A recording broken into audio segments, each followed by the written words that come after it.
Burn survivors typically face lifelong challenges. Immobility is one of the biggest ones, so their inability to move, say, a joint, which impairs their ability to go back to work or to conduct everyday life activities.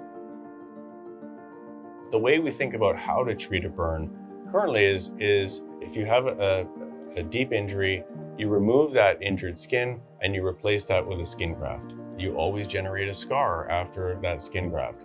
And so rather than doing that, what we've been trying to do is to improve the quality and the function of that skin following the injury.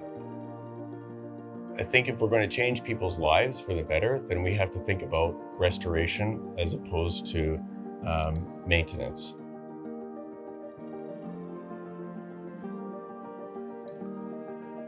The Calgary Firefighters Burn Treatment Society is a group of volunteer firefighters with the Calgary Fire Department that work to raise funds to forward burn care in southern Alberta.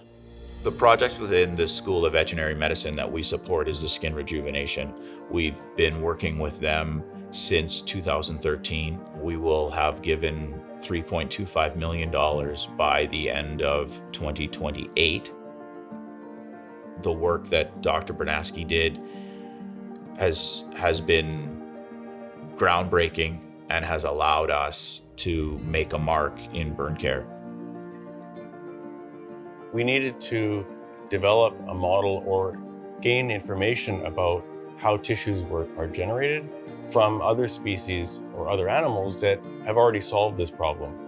Reindeer and deer species in general are the only mammal that is able to regenerate an entire organ as an adult, and that is the antlers. And what's unique about the antler is that you can damage an antler in the wild and it will actually regenerate perfectly back to the same way it was before. But what we wondered was whether the skin on the antlers, which is called velvet, maintains that same regenerative ability. And it turns out that it does. That has now led us to identify a number of different therapeutic targets that we're using to develop drugs that we can actually apply to wounds to enable them to regenerate. It's really the long-term investment that the Calgary Firefighters Burn Treatment Society has made that have allowed us to make the breakthroughs that we have. Seeing the difference that we made in the nurses' lives and the patients' lives.